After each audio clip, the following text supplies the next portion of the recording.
So guys, today we'll see a story of a worthless little women simper useless little piece of trash guy.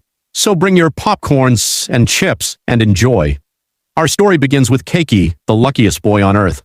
After cleaning his calligraphy club room alongside his cute female friends, he makes a shocking discovery, a love letter addressed to him placed right next to a pair of white pants. Overcome with excitement, Keiki thinks his dream of getting a girlfriend has finally come true.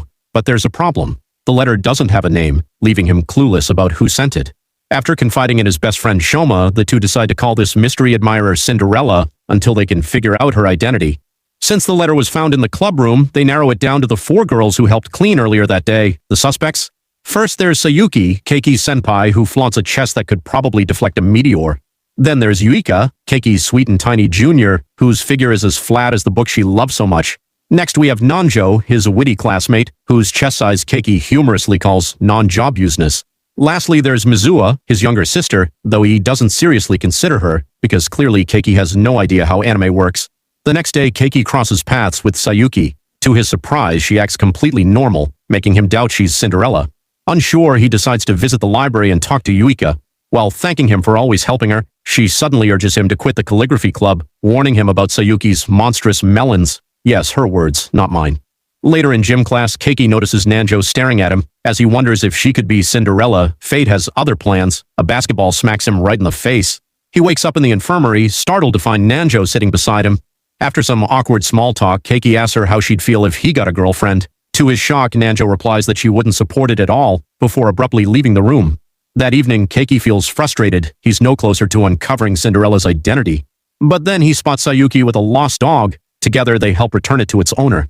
Watching the dog play happily, Sayuki lets out a sigh and says, "I'm jealous." She then asks Keiki to pet her head like he does with his sister. Though hesitant at first, he eventually gives in, and to his surprise, Sayuki seems to enjoy it a bit too much.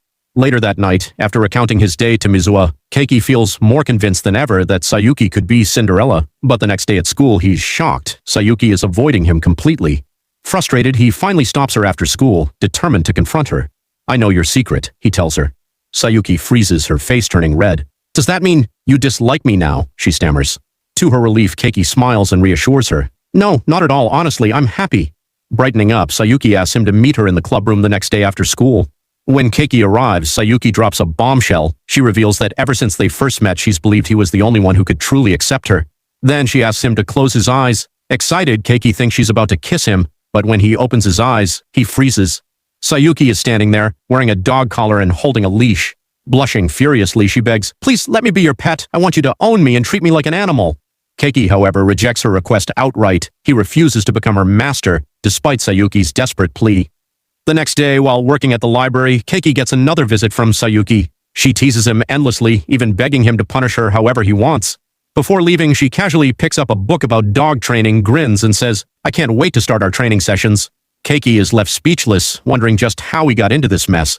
So now, a jealous Yuika, after watching Keiki and Sayuki's bizarre relationship, decides she's had enough. She demands that Keiki give her some attention too, and well, how could he say no to her? To calm his kawaii Yuika, Keiki agrees to go on a date with her, his very first date ever. Surprisingly, he's actually excited. Spending a whole day with such a cute girl sounds like a dream. Their date goes better than he expected. It ends on a perfect note with Yuika pressing a soft kiss to his forehead to thank him for rescuing her from some sleazy guys on the train ride home. On the ride back, Yuika falls asleep on his shoulder. He watches her peaceful face, his heart full of warmth. Memories swirl. How distant and cold she was when they first met, how bit by bit she let her guard down, how they became friends. And now, this moment. Could this sweet sleeping girl really be his Cinderella? The next day at school, Yuika pulls Keiki aside, asking him to meet her in a private room. His pulse quickens. This is it. He's finally going to hear the love confession he's been waiting for. But instead, she looks him dead in the eyes and asks him to be her slave. Before he can react, she yanks off a piece of clothing and stuffs it into his mouth. "For being such a good slave," she says with a smile. Keiki, gasping for air, lies there helpless. His mind races. Is this seriously how I'm going to die? He jerks awake the next morning, drenched in sweat. Thank God it was just a dream. But now it's school time, and honestly, he's dreading it. Between Sayuki and Yuika's antics, he feels like he's trapped in some kind of romantic comedy from hell. Still, it's because of those 2 strange girls that a new idea forms in his head. His Cinderella must be Nanjo. Later, Keiki nervously makes his way to the calligraphy club room. He opens the door and immediately regrets it. Sayuki's there, standing proudly in a maid outfit. He slams the door shut and flees. Moments later, he bumps into Nanjo. She's upset, her tone sharp as she confronts him. "I'm tired of you being nice to everyone," she says. "I don't want to see you with other girls anymore." Keiki feels a pang of guilt. To make things right, he, Nanjo, and Shoma spend the rest of the day at the arcade, playing games and laughing like old times. As the evening winds down, Shoma heads home, leaving Keiki to walk Nanjo back. He's determined to solve this Cinderella mystery once and for all. They chat, her voice soft and hesitant. She's so close to saying something important, but then rain pours down from nowhere. They scramble for cover, drenched. While waiting out the storm, Keiki notices Nanjo glancing at a picture of Shoma. His stomach twists. She's in love with him, isn't she? She denies it, but instead of explaining, she runs off, leaving Keiki standing there, confused, soaked, and defeated. When he finally gets home, a heavy feeling weighs on his chest. Somehow he knows he hurt Nanjo. But what he doesn't know is how to make it right. He decides to confront her the next day at school and apologizes, feeling bad for hurting her feelings. To make it right, he promises to do anything she wants. She leans in closer, her eyes sparkling with interest. "Are you serious about that?" she asks. Seeing her reaction, Keiki feels his heart race. This is it, he thinks. She's his Cinderella. She's finally going to confess her love to him. But then, "The only thing that would make me happy," Nanjo says with a grin, "is if you started dating Shoma." Keiki blinks. "Wait, what?" Nanjo explains that she's actually a popular manga artist who writes forbidden boy-on-boy fanfiction starring him and Shoma. Horrified, Keiki immediately refuses to play along with her wild fantasy. Nanjo, unfazed, shrugs. "Then I'll just make sure you never get a girlfriend," she threatens, "because that would ruin my inspiration." By the end of the day, Keiki feels completely drained. He's devastated to realize that the last girl he thought could be his Cinderella is just as weird and crazy as the others. He's back to square one, no closer to finding out who sent the love letter. When he returns to his shoe locker, he discovers a photo of himself with Sayuki in her maid outfit. There's a note, too, threatening him to come to the astronomy club room, or else. With no other choice, Keiki heads to the club room. Inside, it's dark and creepy. A short girl named Koharu appears, apologizing for using blackmail. Her reason, she's madly in love. As Keiki turns around and sees her cute face, his heart skips a beat. Could this be his Cinderella after all? In a burst of excitement, he leaps forward and blurts out, "Will you marry me?" But Koharu shakes her head. Turns out she's actually in love with Shoma. She just wants Keiki's help to get closer to him. Keiki sighs. He has no intention of helping a stalker, but Koharu pulls out her trump card, the incriminating photo. She threatens to spread it all over the internet if he refuses. The next day, Keiki visits the calligraphy club. He's greeted by the sight of Yuika, dressed as a bunny girl. Nanjo is doodling in the corner. Sayuki grins and explains, "They both joined the club to spend more time with you." Keiki's eye twitches. It gets worse. Sayuki is a huge fan of Nanjo's boy-on-boy comics, and when Yuika sees them, she loves them too. Keiki slumps. His peaceful sanctuary has officially been overrun by crazy girls. Later, he sets up a meeting between Shoma and Koharu. To his surprise, they hit it off right away. The day ends with Keiki snapping a picture of them together to celebrate. Back in the astronomy club room, Koharu notices Keiki's gloom and offers to help as thanks for introducing her to Shoma. Feeling he has nothing to lose, Keiki spills everything about his Cinderella search and all the chaos with the girls. As they talk, something clicks. Maybe his Cinderella wasn't one of the 4 girls who helped him clean. Someone else could have entered the club room after they left. Keiki's next step is clear. He'll need to question all 4 girls to see if they saw anyone else that day. But when he finally returns to the club room, they're up to their usual weird antics. Without a second thought, Keiki slams the door shut in their faces. Keiki remembers running into his teacher that day and decides to question her next. But on his way to the teacher's lounge, he runs into Ayano, the student council president. She trips and tumbles down the stairs, landing right on top of him. Embarrassed, Keiki tries to ask her to get off, but instead she snuggles closer. "Can we stay like this? Just for a little longer," she whispers. Afterwards, she thanks him for saving her and hands him a bag of homemade cookies. They part ways, but not before she buries her face in his chest, holding him tightly. When he nervously asks what she's doing, she smiles and says, "Just recharging," then walks away. Confused by this strange encounter, Keiki talks to Koharu about Ayano, wondering if she could be his Cinderella. After some recon, Koharu reports that Ayano seems perfectly normal, not the kind of girl to leave her underwear in a love letter. Keiki thanks Koharu for her efforts and heads to the calligraphy club room.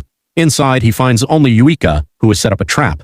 He trips and falls, and before he knows it, she's on top of him, demanding once again that he pledge eternal loyalty and become her slave.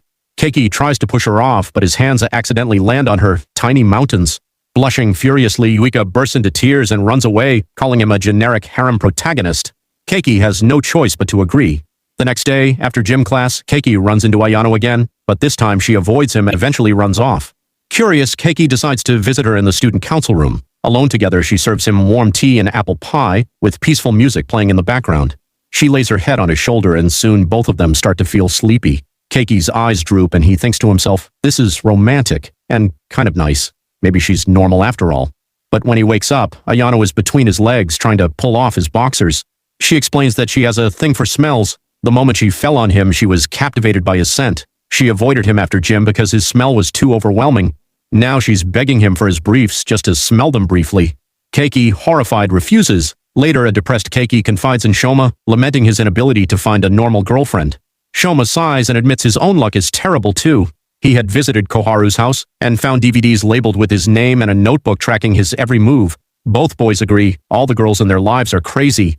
The next day, Keiki runs into Nanjo. She climbs on top of him, claiming it's research for a new romance manga. She leans in, pretending to kiss him, only to walk away at the last second, leaving him confused and flustered. When Keiki finally reaches the astronomy club room, he finds Shoma on top of Koharu. They insist it's a misunderstanding. She tripped, and he tried to catch her. While gathering the scattered photos, Keiki spots one with a timestamp and a familiar figure in the background.